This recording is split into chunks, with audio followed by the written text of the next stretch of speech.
Boa noite, meus amigos. Estamos aqui de volta. Como sempre, começamos invocando a Santíssima Virgem Maria, o Santo Padre e Filho de Petrolina, porque roguem a Deus que nenhuma injustiça se cometa nesse programa. Antes de tudo, eu queria ler aqui para vocês um artiguinho que eu acabo de mandar para o Diário do Comércio, sob o título de Zelo Psicótico. Ter uma ideia, assim, comparada do que acontece nos Estados Unidos e no Brasil. Ninguém no mundo segue as palavras de ordem da esquerda americana com a fidelidade e a constância servil da mídia brasileira. Não há falsidade, não há camuflagem, não há patifaria que, vinda do New York Times, da CNN, do Partido Democrata, do Occupy Wall Street ou diretamente dos escritórios de Jorge Soros, ela não repita ampliada e multiplicada com um zelo psicótico que, no local de origem, daria na vista e suscitaria dos próprios interessados um pedido de moderação.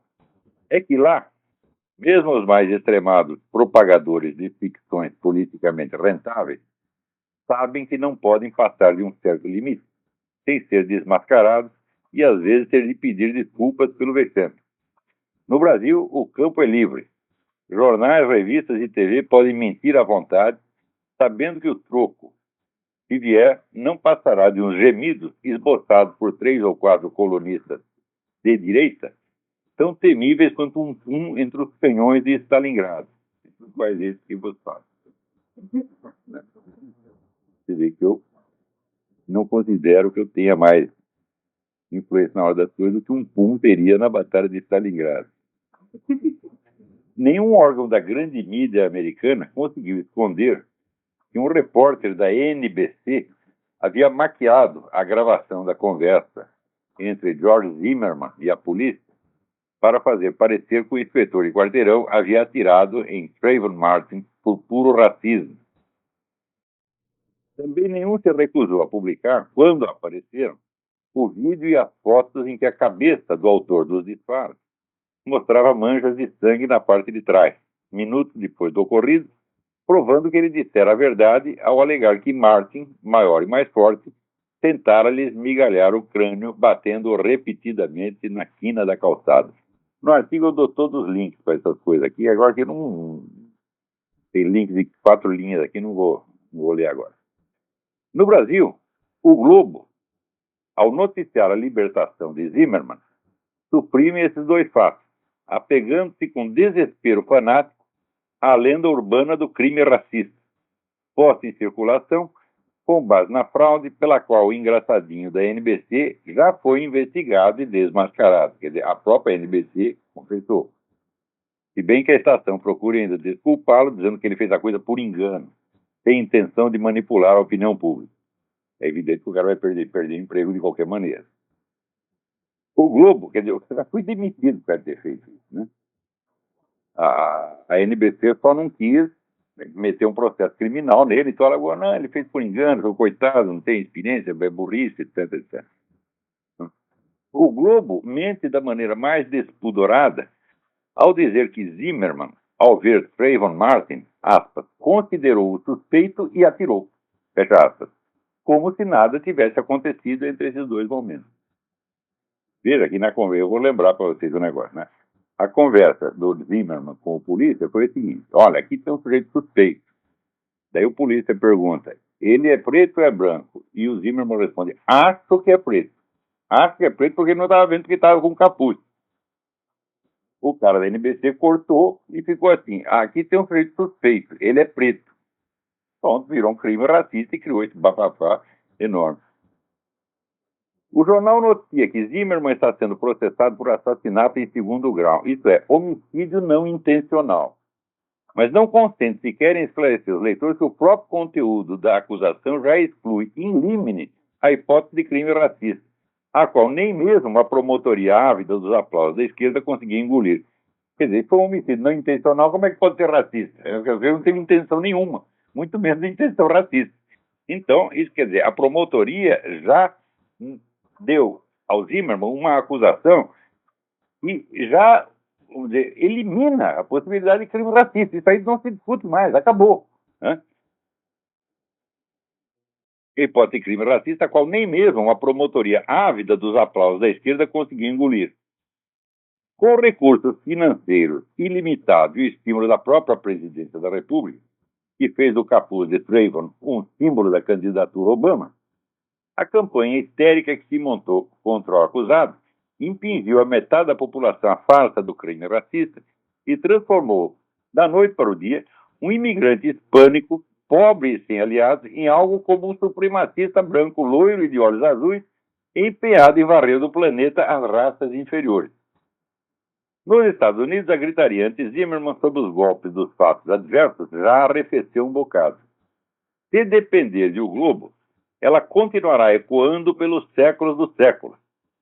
Quando digo que a credibilidade da grande mídia hoje em dia é zero, especialmente no Brasil, não vai nisso nenhum exagero, nenhuma figura de linguagem.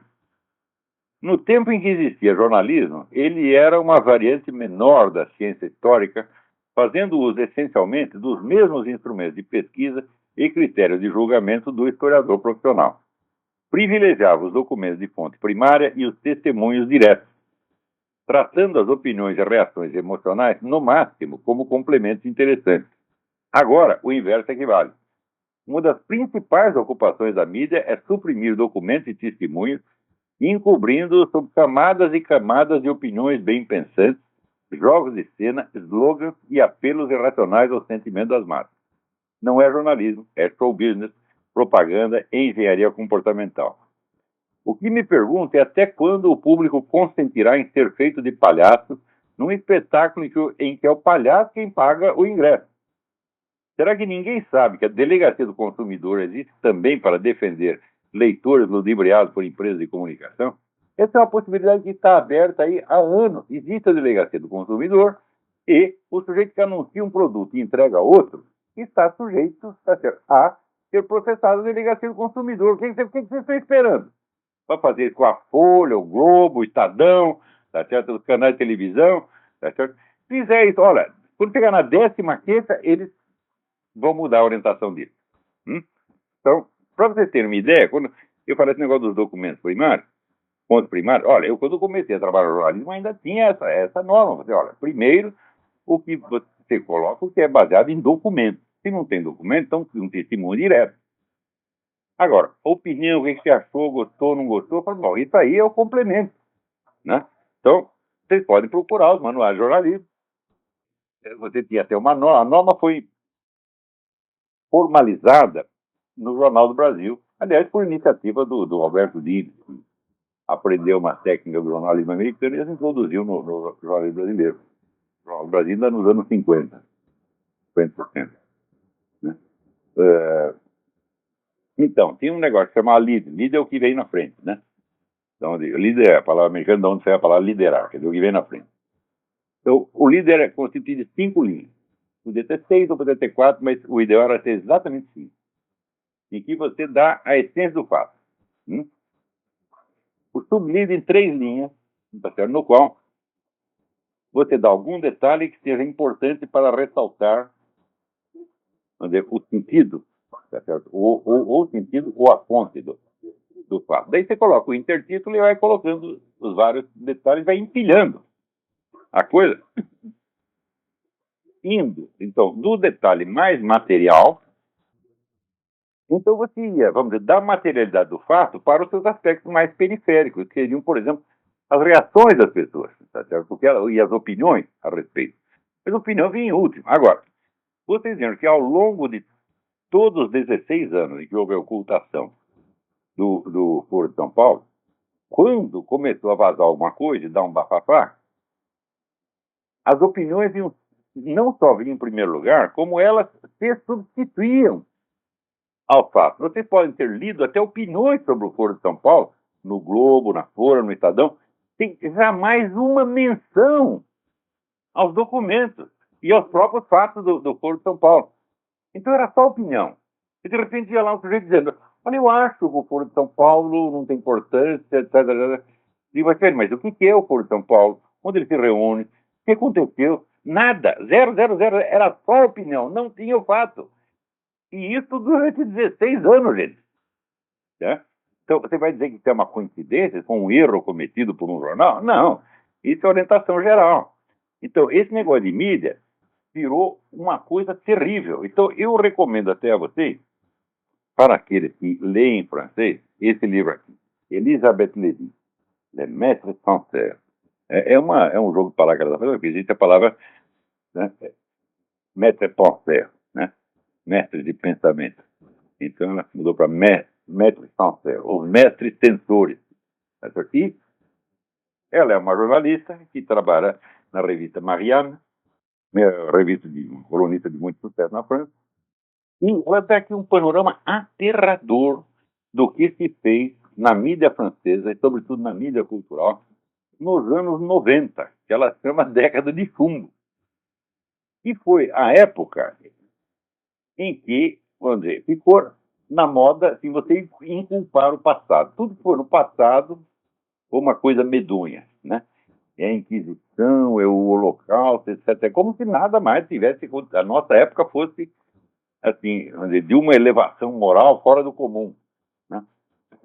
Como se não tivesse genocídios acontecendo agora mesmo no Sudão, em outro lugar. E segundo, essa coisa de você transformar em questão jurídico-policial meras questões de costume, tá certo? Quer dizer, a criminalização de certos costumes. Não pode dizer certas palavras, não pode fumar, não pode fazer isso, não pode fazer aquilo. Tudo antes era uma coisa que dependia de códigos de polidez, né? Por exemplo, todo mundo sabia que tem certas casas, você entrava na casa de um senhor que é testemunho de Jeová, você não ia fumar na casa dele, né? Porque a casa é dele, pô, né? Um motorista de táxi, você entrava num táxi, você perguntava para o cara, posso fumar aqui? O cara era fumante ou era adepto, deixava, se ele dissesse não, não tinha jeito. Se você fumasse contra a vontade dele, aí sim ele podia recorrer à autoridade policial por ter sido desrespeitado no seu direito de propriedade, né? Então todas essas coisas foram passando para a esfera policial. E isso, a mídia forçando para isso aí, né? E então começaram certas modas, por exemplo, a inculpação genérica. E ela acusa aqui, então, né, um dos chamados novos filósofos que apareceram na época, eu não lembro qual deles, foi o Bernard Lévy ou André Glucksmann, e ele escreveu um livro sobre a França na Segunda Guerra, mostrando assim que o petanismo, o movimento em apoio do Marechal Pétain, que era o governante da França sob a ocupação, não foi um fenômeno marginal, mas todo mundo era adepto do Pétain, né? Então, isso é o que ele dizia. Então, ele disse, olha, essa imagem da França como um país que resistiu bravamente ao nazismo é tudo errado, porque aqui era todo mundo nazista. Hein? Imediatamente isso suscitou a seguinte reação. Todos os jornalistas começaram a dizer que ele tinha razão. Por quê? Para mostrar que eles eram exceções. Né? Então, assim, o país inteiro tem culpa, menos nós. Por quê? Porque nós estamos acusando o país. Então, esse negócio de você se limpar numa acusação genérica, que virou praticamente uma norma de redação em todos os jornais, começa, então, ela documenta como veio acontecendo isso na França nos anos, como isso nos anos 90 se implantou na França de uma maneira total, geral e sistemática. Né? Quer dizer, a absoluta impossibilidade do debate de ideias nessas condições. Quer dizer, na França tem leis que punem o sujeito se ele disser certas coisas na casa dele. Né? Você falar mal de gaysismo na sua casa, você pode ser preso. Se alguém, né, sei lá, se a mulher tá brava com você, vai lá e conta, olha, ele disse tal coisa em casa. Você tá ferrado. Entendeu? Também existe uma lei que foi de inspiração francesa, mas se implantou no Canadá. Você acusa um sujeito de uma coisa que ele fez. Por exemplo, eu acuso o seu Zé Dirceu de ser o chefe do mensalão. Coisa que todo mundo sabe e que já está comprovado e que já tem a comprovação judicial, não tem mais como negar. Ele alega que ele se sentiu ofendido e ele me põe na cadeia. Ou seja, é uma lei contra dizer a verdade. Isso está no Canadá. Tá certo? Funciona, está vigente no Canadá. Então, eu sugiro que vocês leiam esse livro. Outra coisa, lendo isso aqui, que não é um livro erudito, não é um livro para para especialistas, e não é um livro difícil para o leitor francês médio, é um livro escrito por uma jornalista na linguagem popular, né? Eu li e comecei a traduzir mentalmente. Aliás, eu sempre faço isso. Todo mundo diz, não, você, quando está aprendendo a língua estrangeira, você tem que pensar na língua estrangeira. Eu falo, olha, eu estou com 65 anos, eu nunca consegui pensar numa língua estrangeira, a não ser quando eu estou conversando. Agora, quando eu estou lendo, eu faço exatamente o contrário. Eu faço questão de traduzir tudo para ter a certeza de que eu tenho o domínio completo daquilo que eu estou lendo. Senão você não sabe a nuance exata. Você vai pegar a nuance da língua estrangeira em comparação com a nuance que tem na sua língua. Então eu faço esse exercício há muitos anos e para quem quer aprender a escrever, eu sugiro que faça isso. Agora, chega um ponto em que você vê o seguinte, é mais fácil hoje em dia você traduzir William Shakespeare para o português do que você traduzir um livro de jornalismo publicado na França ou nos Estados Unidos, particularmente na França. Por quê? A educação da elite pensando no Brasil sempre foi feita em francês. Inclusive, eu devo à língua francesa 80% do que eu sei. Língua francesa em primeiro lugar, e em segundo lugar, a língua espanhola, em terceiro, a língua italiana, e só em quarto, a língua inglesa. Né? Porém, a formação em francês tinha a seguinte vantagem. Os esquemas semânticos do francês, semânticos, sintáticos, eles são mais fáceis de transpor ao português do que os do inglês. Então, a literatura francesa foi o que ensinou todo mundo a escrever. Machado de Assis aprendeu com o francês, Graciliano Ramos aprendeu com o francês, aliás, fez uma tradução magnífica da Peste, do Albert Camus, e assim por diante. Todo mundo foi influenciado pela língua francesa. Eu, quando conheci o Herberto Salles, ele já estava com 70 e tantos anos, estava ele lá lendo Marcel Proust e tomando nota, né, para ver como é que diria isso em português. Ele pegava lá uma frase e tentava, né, criar uma impressão equivalente em português. É assim que se aprende a escrever, tá certo? Então, você tem que ter os modelos. E, evidentemente, você tem que partir do modelo de uma literatura que seja mais rica do que a sua, tá certo? Não tem jeito de você aprender a escrever lendo só em português. Isso é impossível, né? Mesmo porque é na comparação entre as línguas que você vai pegar a nuance correta da sua língua. Se ele só lê numa língua, ele não entende nem essa língua, tá certo? Existem exceções. Existe o famoso... Se você for um gênio, até com meia língua você resolve o problema. Como Lionel Trilling, o grande crítico literário americano, ele nunca leu uma palavra que não fosse em inglês, né? E havia na França o famoso escritor Paul Lyoto, que era um sujeito muito ranheta, e perguntaram se ele tinha lido a Bíblia. Ele disse, eu não leio livros que não foram escritos em francês. Mas ele fez isso por patriotada. Então,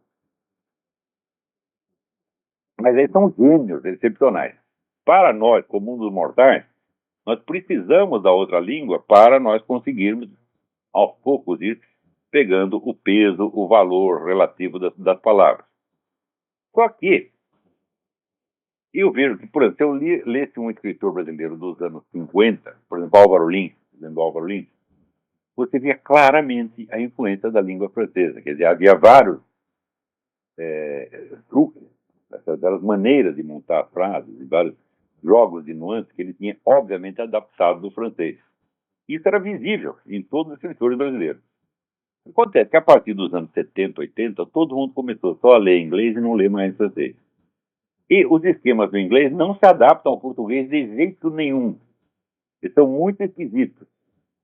Então, a hora que você lê gente que, vamos dizer, aprendeu a escrever, aprendeu a pensar em inglês, eu digo que essas pessoas nunca vão aprender a falar em português. Vou escrever cada vez pior. E outra coisa, quando você adapta o esquema do francês, ele soa natural em português, por terem línguas da mesma origem. Tá certo?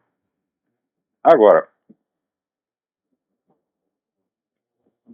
o inglês originou de uma mistura quase impossível. Você tinha, então, a língua local, né? O inglês antigo, que era uma língua de analfabeto, e os caras foram aprender a escrever em latim.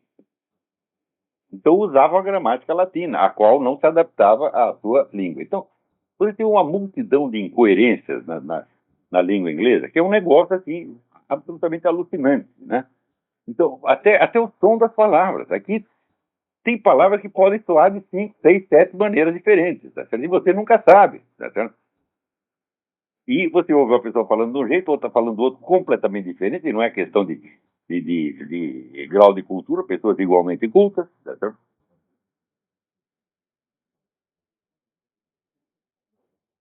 E, eu vou dizer, é uma gramática tão incoerente, tão absurda, que eu digo, eu acho que um dos motivos dos americanos serem inteligentes, dos anglo-saxões serem tão inteligentes, é que a língua deles é tão ruim.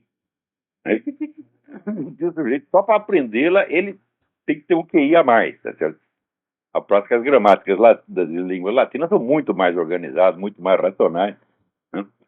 Por quê? Porque essas são línguas que se desenvolveram desde a própria língua que deu o modelo da sua gramática. Agora, a gramática inglesa é uma estrutura latina colocada em cima de outro negócio completamente diferente. Então, o inglês tem milhões de peculiaridades que você não consegue reproduzir em português. Por exemplo, em português tem que fazer uma coisa completamente diferente. Ou seja, para você traduzir uma coisa do inglês para o português, você precisa saber muito mais português. Hum? E no francês já não é tanto assim. Tá certo? Porém, eu tentando traduzir mentalmente aqui o livro de Elizabeth Lévy, eu vi que se eu fizesse isso, tem equivalentes perfeitos. Só que no português de hoje seriam incompreensíveis. Né? Então eu falei, olha, quantas pessoas tem no Brasil capazes de traduzir um livro desse? Eu acho que não tem mais quase ninguém. Se tiver 5, é muito. Pessoas capazes de reproduzir os efeitos de linguagem que dá. Numa página tem 20. Tá certo? Coisas de uma riqueza extraordinária e que não são coisas de literatura, que não é nenhum Marcel Proust, tá entendendo? É apenas uma jornalista. Então, aí você vê que esse, vamos dizer, é um dos sintomas, um dos aspectos mais terríveis da decadência da língua portuguesa no Brasil. Você vê que uma língua ela é poderosa quando ela consegue dizer nos seus próprios termos tudo que os outros estão dizendo nas outras línguas. Tá certo? Então, e note bem, quando eu digo as pessoas que aprenderam a escrever no inglês, né, eu conheço inclusive muita gente culta, entre aspas, né, no Brasil, principalmente jornalistas, que não é que eles aprenderam o português e depois se enriqueceram com o inglês. Não, eles aprenderam diretamente no inglês. Ou seja, começaram a ler livros em inglês antes de ter o domínio da sua própria língua. Então escreve tudo americanizado sem saber que é americanizado. Ele não tem outro modelo. Tá certo? Isso destruiu a nossa língua. Então, minha gente, eu não sei se a língua francesa ainda se ensina no ginásio, mas se tirar o francês do ginásio é uma desgraça. O francês era a nossa escola de literatura. O inglês não pode ser, não será jamais. O modelo inglês, você pode, se você domina bem a língua portuguesa e domina pelo menos uma segunda língua latina, como o francês, ou o espanhol, ou o italiano, aí sim você pode tirar proveito do inglês. Eu aprendo muita coisa com os escritores americanos, com os jornalistas americanos, né? Mas aqui fazendo o teste, por exemplo, eu levo nos livros da Mona Stern, né? Os artigos da Mona Stern. É uma jornalista também, não é nenhum William Shakespeare. Né? Eu falei, isso aqui é intraduzível em português. Tem uma riqueza estilística que na tradução para o português vai se perder completamente, porque não é possível você gerar esses instrumentos diretamente do inglês para o português. Você teria que ter a mediação de um idioma latino mais desenvolvido e mais aprimorado. Tá certo? Mesma coisa eu sentia na Romênia. O vocabulário normal de um jornalista romeno é uma coisa de uma riqueza que você não imagina. Porque, é o seguinte, os romenos leem livros, né? Na Romênia, eles viviam uma merda. Foi na Romênia que eu descobri o que era miséria. No Brasil eu nunca vi miséria. Né? Na Romênia você ia ver leproso na rua, gente. E aí tem os menininhos de rua. Estou falando de menininhos de rua do Brasil. Né? Quando fizeram a contagem, em São Paulo tinha 5 mil meninos de rua. Eu tenho a impressão que são milhões, né? Quer dizer, o que é 5 mil numa cidade de 20 milhões? Que são invisíveis, né? Mas na Romênia não, eram hordas de meninos de rua. E no inverno eles se escondiam no esgoto porque a merda era quentinha.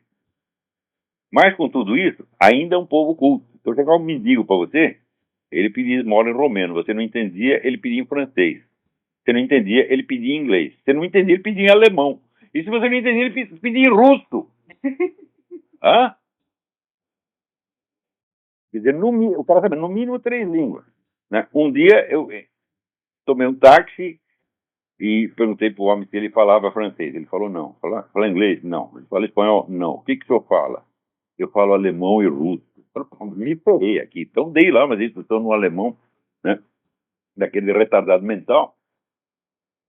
E ele mais ou menos entendeu. Né? Mas esse foi, assim, foi o mais burro que encontrei, hein? Então, o vocabulário deles é de uma riqueza enorme. Então, eu estou sugerindo a todos os meus ouvintes voltem a ler em francês. Aprendam e voltem a ler. Né? Então, o francês foi para mim, vamos dizer, a minha língua de aprendizado desde que eu era moleque. Eu comecei a ler francês com 11 anos de idade. Então, e sabia tanto francês que quando eu tentei entrar na Aliança Francesa, fui lá, fiz um teste e já me botaram direto no último ano. Né? Mas eu achava que saber francês era também saber produzir o som francês, quer dizer, ter a pronúncia correta na fala. Né? Reconhecer a pronúncia correta é uma coisa, e saber reproduzir é um problema muscular que você, depois de uma certa idade, não pega. Então, eu, quando cheguei na França a primeira vez, eu achei que estava abafando a boca, falando francês absolutamente perfeito.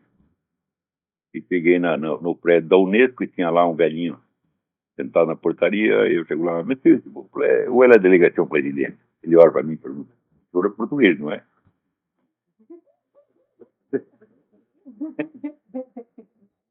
Então, muito bem. Então, aqui, mudando completamente, né, de assunto, o Obama mandou agora o FBI criar uma nova modalidade de treinamento antiterrorista. É o antiterrorismo politicamente correto. Não pode dizer, por exemplo, que os terroristas são muçulmanos. Né? Então, é evidente que isso só vai dificultar tudo. Né? Então, veja, o Obama está tomando uma série de providências aqui, cujo sentido histórico é, assim, transparente, é claríssimo o que vai dar. Por exemplo, quando veio o negócio da aceitação do homossexualismo ostensivo nas Forças Armadas. Porque antes a política era não pergunte, não diga e não pergunte. Essa era a política. Ou seja, nós não temos nada a ver com a sua conduta sexual. Daí, o pessoal gaysista achou que isso era discriminatório. Eu digo, mas como que você não perguntar, não falar nada pode ser discriminatório? É uma coisa tão absurda, né? Não, mas nós queremos ser aceitos não apenas como pessoas iguais às outras. Nós não somos iguais às outras, nós somos especiais, queremos ser aceitos enquanto gay. Ou seja, a sua condição de gay tem de ser ostensiva. Eu digo, escuta, mas nem a conduta heterossexual é ostensiva. Eu creio, pela a minha estatística mental, não tem nenhum estudo sobre isso, eu creio que 98% das relações heterossexuais são secretas ou discretas. Ou seja, ninguém está sabendo de nada. Ou será que é o contrário? Veja na sua vida. Quantas mulheres, seja sincero com você mesmo, quantas mulheres que você comeu, você saiu exibindo por aí? Mostrar para o seu pai, para sua mãe, para sua avó, para sua tia, para o vizinho, para o patrão. Você não fazia isso não, né? Ia lá no motel, comia escondidinho, não contava para ninguém. Podia se gabar com os amigos, mas só com aquele círculo de sem vergonha igual a você. Mas num meio respeitável você não ia falar nada. Então, sejamos sinceros. Agora, se as próprias relações heterossexuais têm que ser discretas, não diga e não pergunte por que as homossexuais têm que ser ostensivas. Porque é aquele negócio. Eu não quero ser aceito como cidadão como qualquer outro. Eu quero ser aceito enquanto homossexual. Então, tanto terceiro saco conseguiram impor isso aí. Bom, o que aconteceu? No dia seguinte, as Forças Armadas começaram a virar uma gandaia dos demônios. Porque se antes você tinha, quer dizer, a política de não dizer, não perguntar, como você poderia ser discriminado? Hã? Então, bastava você manter as suas relações sexuais em escala discreta, como, aliás, os heterossexuais também têm de fazer, né? Então, e nada lhe aconteceria. Mas se você quer expô-las em público e impô-las como se fosse, não, isso é uma coisa que tem que ser respeitada. Tá certo? Bom, respeitada aí você entra no orgulho gay. Está lá, de quatro embaixo do outro, mas de cabeça erguida. O outro também está de cabeça erguida, não nesse sentido, num outro sentido. Né? Então, eu não vejo o que é que uma coisa dessa, né, tem de ter orgulho. Para eu ter orgulho heterossexual, eu falo, claro que não. Né? É uma coisa que vem da natureza, não tem mérito algum. Aliás, na maior parte dos casos, as relações heterossexuais, elas não têm mérito, elas são ilegais e pecaminosas. Então vamos ter orgulho do quê? Ah, eu comi a mulher do vizinho. Porra, que merda é essa, porra? Hã? Então, nenhuma conduta sexual pode ser motivo de orgulho. Absolutamente nenhuma. Hã? Algumas não são vergonhosas. Até acontece isso. Algumas delas não são. Mas, em geral, são. A maioria delas são. Pergunta para você mesmo. De quantas você pode dizer ter orgulho? Como é que eu vou ter orgulho de comer a fulaninha? Hã? Ela que teve a amabilidade de dar para mim, assim, um gesto de caridade, compreensão humana, compaixão. Ela consentiu em me dar coisa que eu jamais faria. Tá entendendo? Como é que eu vou ter orgulho disso, porra? Né? Ai, meu Deus do céu. É que os caras têm sujeito que acha que ele é um gostosão, né? Que a mulher deu para ele porque ele é irresistível, um gostoso. Fala, pô, meu Deus do céu, para com isso. Né? Outra coisa, teve uma pesquisa aqui essa semana, numa escola, em uma escola de meninas, e todas elas disseram que era melhor não ter nascido. É melhor estar morto, é muito melhor do que estar vivo. A conclusão é que elas chegaram, né, depois de elas ouvirem todas as coisas apocalípticas sobre o aquecimento global, né, de que os ursos estão morrendo por causa do oleoduto, nada, ver fotografia do urso andando em cima do oleoduto, né? Então, nós estamos matando as espécies animais, ou seja, olha, esse é um ponto importante, eu não sei nem se eu vou conseguir explicar aqui, mas se eu não conseguir explicar direito hoje, eu explico melhor outro dia. O que está sendo implantado no mundo não é apenas um sistema de governo, nem um sistema econômico, nem um sistema administrativo, nem um sistema jurídico policial. É um esquema civilizacional inteiro, que implica aquilo que o Nietzsche chamava a subversão de todos os valores. Ou seja, vão se implantar novos valores, novas emoções, novos sentimentos, novos símbolos, e virar a cabeça de todo mundo. Esse novo esquema não tem nada a ver com valores de nenhuma civilização anterior, exceto aquela civilização que nós mesmos consideramos monstruosas, como os astecas, por exemplo, que viviam sacrifícios humanos. Né? Nesse novo sistema, o ser humano é visto como uma mercadoria reciclável ou como uma matéria-prima reciclável. Por exemplo, você pode matar os bebês para você fazer cosmético, para você fazer adoçante. Tá certo? Então, o ser humano pode virar um adoçante. Você está lá comendo uma barra de chocolate e tem o feto humano lá dentro. Tá certo? Na indústria de cosméticos nem se fala. Tá certo? Então, isso quer dizer que a condição humana já não será inerente ao estatuto biológico do ser humano, mas ela passa a ser uma concessão, né, do Estado. Porque, sabe que é liberal brasileiro? O movimento liberal no Brasil foi fundado por empresários. Né? E empresário que está interessado em defender a sua livre iniciativa. Né? Então, são conservadores, que a coisa que eles mais querem conservar é a sua conta bancária. Conservar e ampliar. Então, é uma perspectiva dinheirista, imediatista, imbecil. Então, o que eles chamam de os intelectuais que eles querem, não são intelectuais, são propagandistas. Eles querem pessoas que vão lá e digam coisas que são agradáveis para eles. Não quer ninguém que explique a situação, né, que faça análise estratégica. Não, eles querem apenas que faça propaganda. O propagandista, aquele que mais, vamos dizer, pensa numa linguagem de slogans e de chavões, é o propagandista mais perfeito. Então, ora, comunista nunca foi assim, entendeu?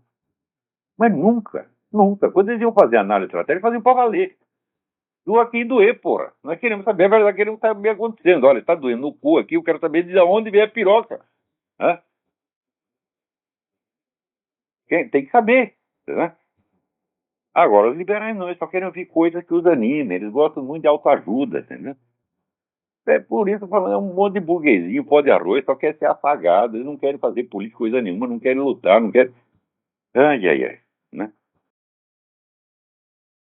Então, você vê, nesse conjunto de valores, entra aí, por exemplo, essa questão do sexo, a ideia de que o ser humano, dentro do ecossistema, é uma espécie de câncer, que deve ser extinto. Né? Isso faz parte, por assim dizer, da religião, da ideologia espiritual da nova ordem mundial.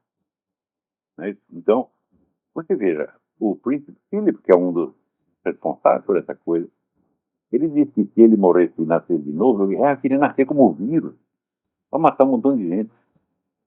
Então, a extinção da espécie humana, tá certo? É um ideal para essa gente. E isso, vamos dizer, é um velhíssimo preceito gnóstico.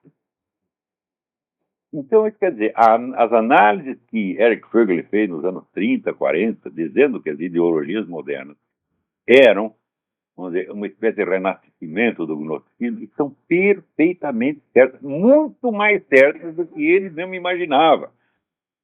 Porque ele, no fim da vida, ele já não sabia direito, falou, não, tem um negócio gnóstico, mas tem um negócio messiânico misturado, etc. Mas hoje nós vemos que essas crenças gnósticas que estão contra a criação, contra a existência da espécie humana, estão aí, voltaram com toda a força e estão sendo implantadas.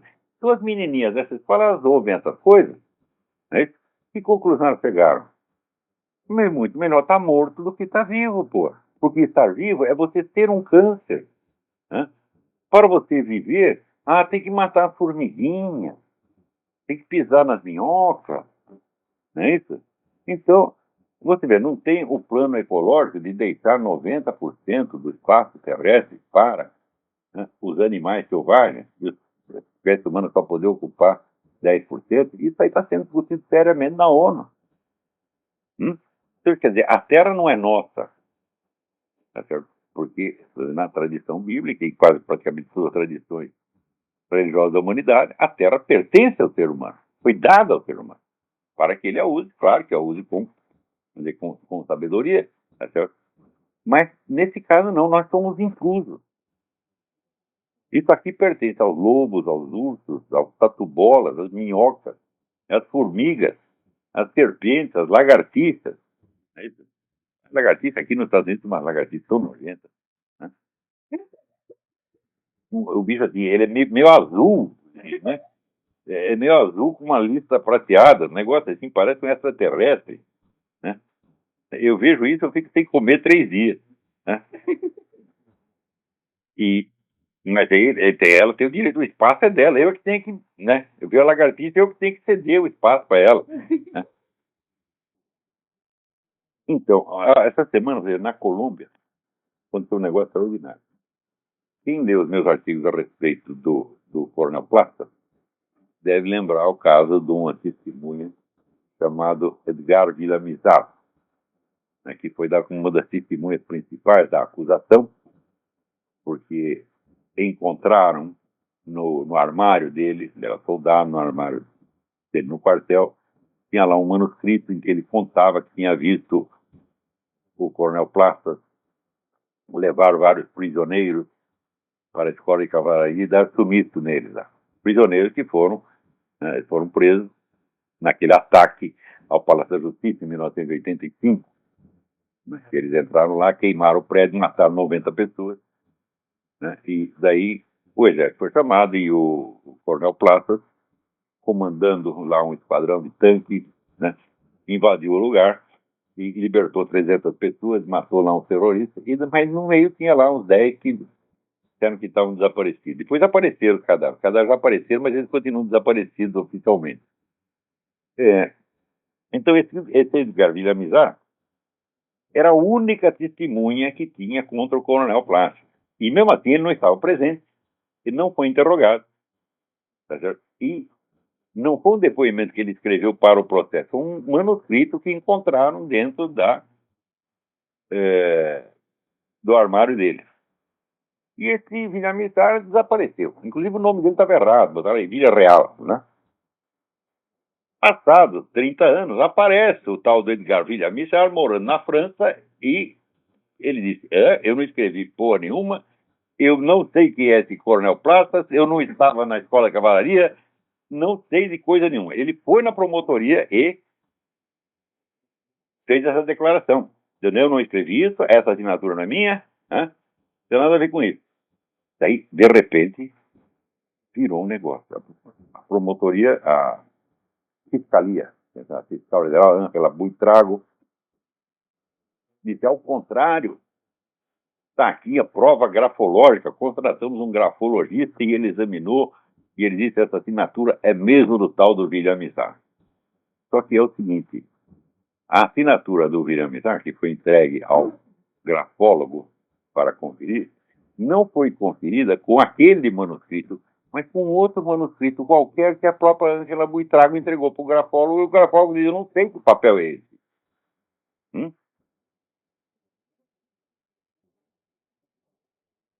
Você vê a que ponto chega. Quer dizer, o desejo que eles têm de ferrar com o Coronel Platas é uma coisa de louco. Né? Eles sabem que eles estão errados, todo mundo sabe. Esse é um escândalo judiciário enorme. E o homem está lá, na cadeia. Graças a Deus, agora não tiraram da cadeia comum. Agora não, por exemplo, botaram na prisão militar, onde pelo menos ele está cercado de seus colegas, é bem tratado. Então,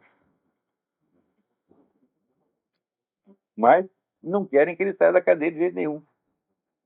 Né? Outra coisa, também no Brasil, essa comissão da verdade, né, de mostrar os desaparecidos, né? Quantos desses desaparecidos não foram mortos por terroristas? Né?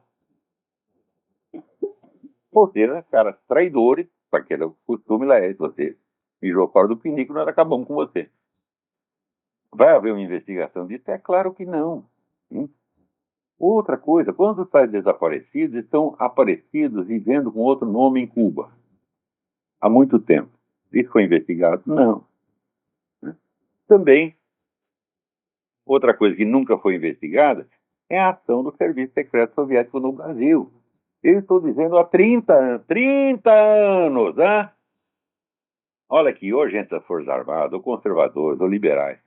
Nada se entenderá da história do Brasil desde o tempo 64 sem averiguar nos arquivos de Moscou quem eram os agentes do Serviço Secreto Soviético que estavam operando no Brasil. Né? Porque o Ladislau Bittman, que era o chefe da desinformação soviética no Brasil, ele disse que em 1964, no dia do golpe, exatamente a época do golpe, a KGB tinha 100 jornalistas, ele não está falando 100 agentes, só de jornalistas tinha 100 na folha de pagamento, uma centena na folha de pagamento da KGB. Até hoje ninguém se interessa em saber quem são esses caras. Né? Então, sabe que havia um embaixador brasileiro em Moscou que era agente da KGB e que depois foi até demitido por incompetência. Né? Então, esses caras vão confiar em brasileiro? Porra, o que é? Né? Então, se você não investiga isso, você não entende nada do que se passou no Brasil. Então, mas a gente fala com o pessoal das Forças Armadas, fala com empresários, etc. Eles não querem saber. Né? Eles não querem gastar dinheiro. Né? Então, olha, tá um negócio. Uma vez eu vi uma cena que só podia ser no Brasil. Estava uma tempestade dos diabos, tendo raio para tudo quanto é lado, e tinha um cara da Light, tendo um buraco, né? Mexendo um monte de fio, tentando consertar um negócio lá, né? E eu falei, mas sai daí, só vai ser eletrocutado, pô, deixa, né? Sai daí, termina, tampa o negócio, depois você continua. Ele, não, se eu sair daqui, veio o fiscal, perco meu emprego. Eu falei, mas cadê o seu emprego que está morto, né? O brasileiro é assim, ele pensa mais no dinheiro do que na vida. Então, o dinheiro no Brasil vale mais do que a vida humana, inclusive a do próprio, não é dos outros, não.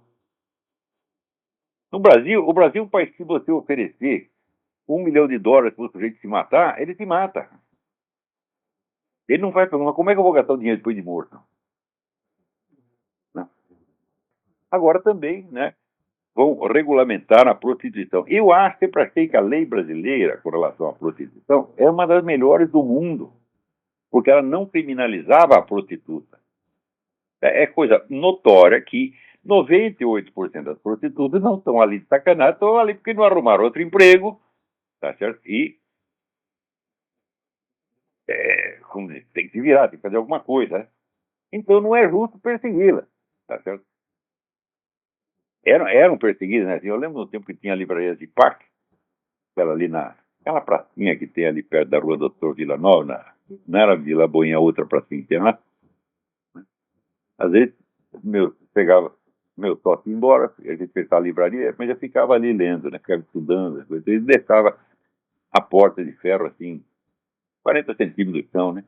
Semi-fechado. Daqui a pouco você ouvia uma sirene e entrava, assim, umas 40 mulheres por bar. E que a polícia estava perseguindo. Tá certo? Então eu era o protetor das coisas, né? E, quer dizer, mas era sacanagem, porque elas não estavam fazendo nenhum crime, tá certo? Mas a lei punia a exploração da prostituição.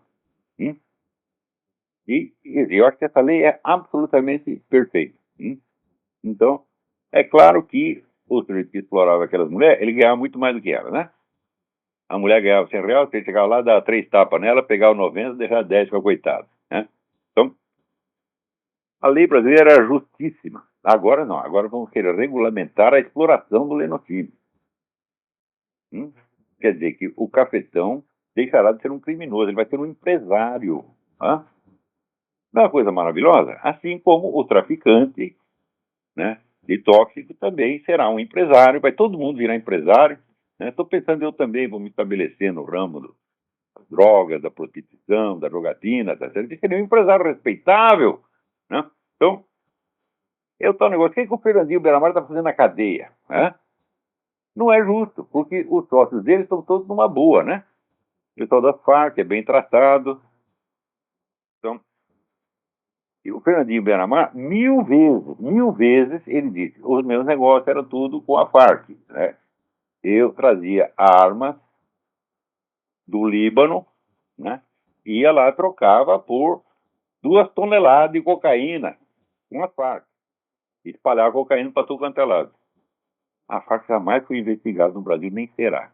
Quando tiver Dilma lá em cima, ninguém toca na Farc. Então, você veja, uma série de medidas destinadas a mudar as reações básicas das pessoas. Então, isso não é um negócio de governo, não é um negócio de administração, isso é um problema civilizacional. É como se fosse uma nova religião. E essa religião é o gnosticismo mesmo. Agora tem gente aí que insiste que eu sou gnóstico, porque eu falei do René Guénon. Vai, uma noite, o cu, porra. Né? Então, agora, para compensar, acabou o tempo. Bom, eu vou gravar aqui de qualquer maneira. A Universidade de Harvard está realizando a Semana do Sexo com um sorteio de vibradores. Agora, quando eu mando as pessoas tomar no cu, o mal educado sou eu. Harvard não apenas manda, como dá um instrumento. Né? É ou não é discriminação? Então, até a semana que vem. Muito obrigado.